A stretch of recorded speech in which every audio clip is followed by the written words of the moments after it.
Hello, I'm Pranav Garimella, the Chief Medical Officer at the American Kidney Fund. Today, we're going to talk about something that's extremely important in managing your health: the ability to speak confidently with your doctor. Advocating for oneself is the most important thing somebody can do to take charge of their health. While kidney disease affects everyone, Black and Hispanic populations are often disproportionately affected. This means that it's important to speak up and advocate for oneself to ensure that you're getting high-quality, equitable care. Empowering yourself with the knowledge and confidence to speak with your physician can lead to an earlier diagnosis and better clinical outcomes. Although kidney disease is quite common, the good news is that it can often be detected early and steps taken to prevent progression to kidney failure needing dialysis or transplantation.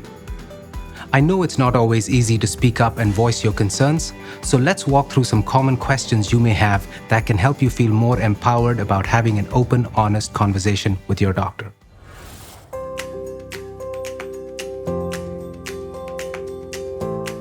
If you have a family history of kidney disease, diabetes, or high blood pressure, it's important to take proactive steps to monitor your kidney health. Your concerns are valid, and you can speak with your doctor about whether tests show you to have or be at risk for kidney disease.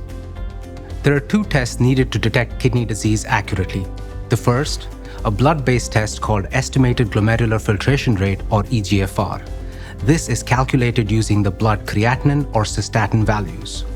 The second is a urine test for albumin called albuminuria, or ACR. It's important to note that urine albumin values can detect kidney disease significantly earlier than changes in blood creatinine or eGFR values. If you have high blood pressure or diabetes, it is critical to understand what your blood pressure numbers are, what your glucose values are, and the medications needed to keep them under optimal control to prevent the development of kidney disease.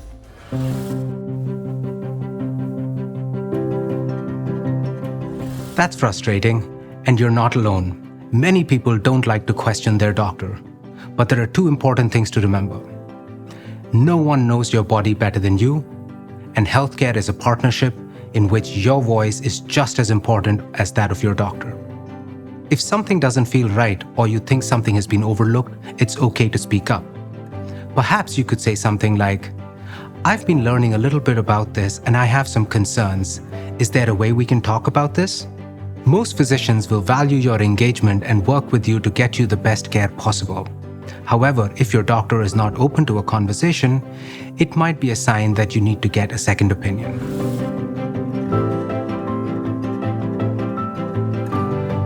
That's a great question.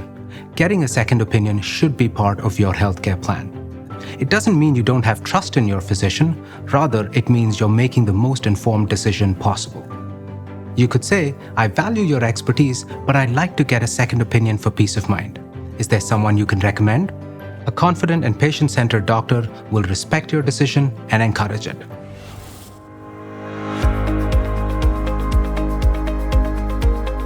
Preparation is key. Write down a list of your questions and concerns, and make sure to bring a list of your medications and test results that you'd like to discuss with your doctor.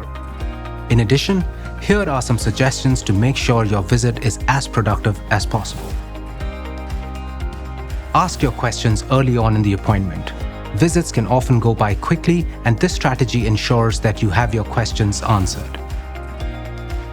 Don't be afraid to ask your doctor to clarify medical terms or repeat important points. Take notes at your visit.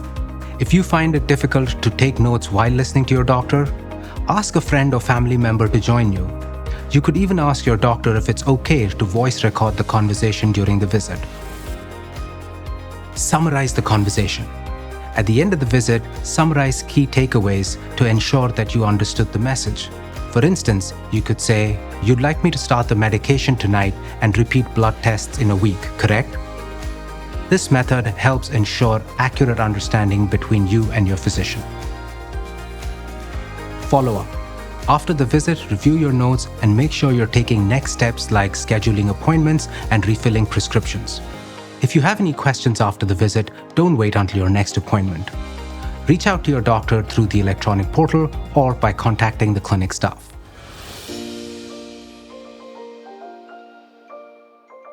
It's not uncommon to be pressed for time during a doctor's visit, but that doesn't mean your concerns shouldn't be heard. It's okay to say, I know we're short on time, but I have 2 more questions I'd like to discuss with you. Can we talk through them together? Your time with your doctor is valuable, and you have the right to advocate for the attention you need. I hope this video helps you feel more empowered in your conversations with your doctor. While your doctor is a key member of your healthcare team, you are the most important member. Your voice matters in your healthcare journey. Never hesitate to advocate for yourself, ask questions, and speak up.